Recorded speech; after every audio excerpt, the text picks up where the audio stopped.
All right, guys, so today we are taking the Timex Ironman Todd Snyder collaboration to the slopes. Pretty good chance we're going to be able to test its shock resistance. There's going to be some wipeouts probably happening today. I'm actually with my daughter. Maybe I should strap it to her. I think she might wipe out a little bit more than me. What do you think? No.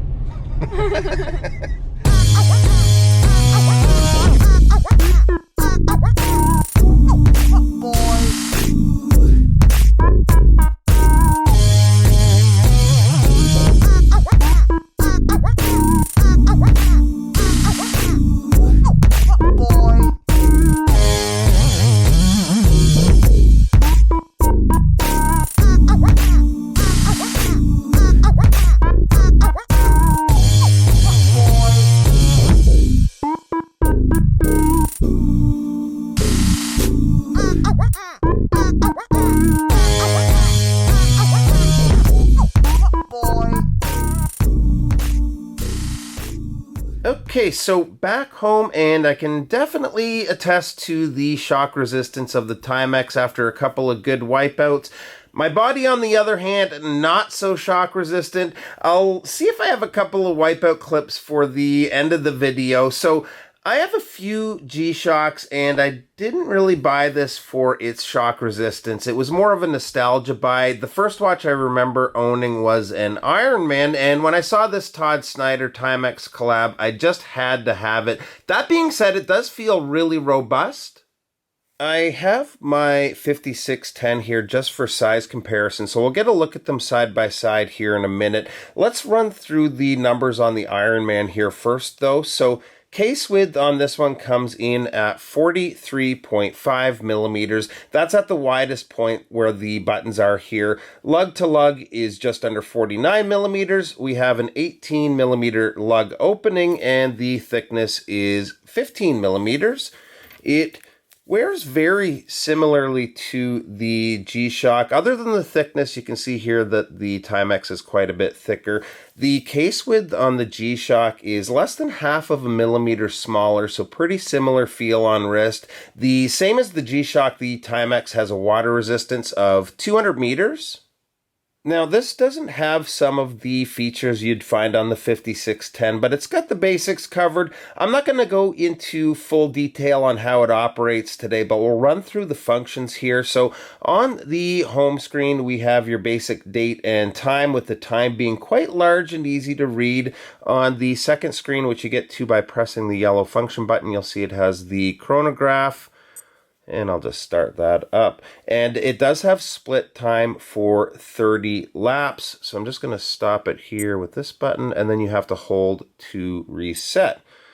So the next function will be the timer, and I have it currently set to 5 seconds. One thing that's kind of cool with the timer is if you press the start button, say you have a 10-minute event, and you want to go back to your time, we'll just do it with 5 seconds here, but we'll start it. Press the mode button, and you can get back to your home screen, and then the alarm will go off. So we have the chrono, we have the timer, and lastly we have a alarm. So not, again, a lot of functions in there, but pretty much everything most of us will need in a digital watch. So as far as materials go, it's got a very similar feel that you have in G-Shock cases. Same goes for the strap. I do like the fact that they have the regular lugs, so you could swap straps a little easier on the Timex. For me, I like the whole package the way it is, so I probably won't change it for something else. One cool thing that they've done with the strap is the way they do the keeper here. I'm going to try to show you how it locks the strap in place. I don't know if you can make it out, but there's some notches in the keeper, and there's little sort of bumps on the strap, but it holds it so tight. I'm tugging on it pretty hard here, and it's not going anywhere. It's actually a little bit hard to get off wrist sometimes.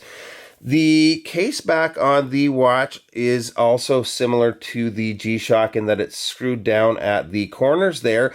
Stainless steel with some of the specs of the watch. So let's put it on wrist here for a minute.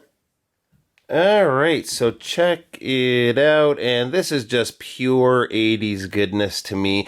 Totally loving this thing. It does, again, wear a little bit tall, but I think it wears great overall. I had this now for a little over a month, and to me it feels every bit as tough as a G-Shock. I don't have the numbers on exactly how shock resistant it is versus the G-Shock, but it seems to be really solid. Something to look out for, though, and it might be a one-off, but I was told by someone that theirs was having accuracy problems. Not sure if it was fast or slow, but I synced mine up with my G-Shock here, and it's been gaining about a second over the course of a little over a month. So if you get one, maybe give it a check. Now, cost-wise, these go for $98, but at the moment on the Todd Snyder site, they're on sale at $59, which to me is a bargain. I think it's such a fun watch, especially if you happen to own one back in the day. For me, it brings back a lot of memories. So that is going to be it for today, guys. Just a quick one. Thanks so much for stopping by, and we'll see you real soon. Bye-bye.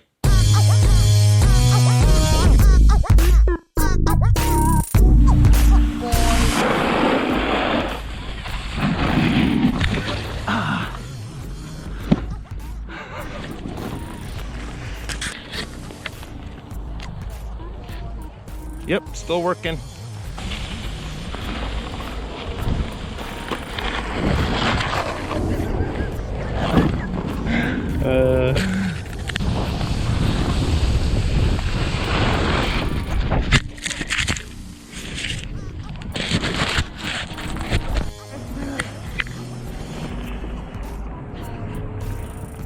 Still working.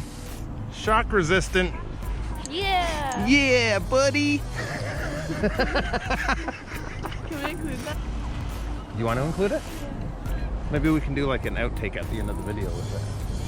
So we're about to dive out.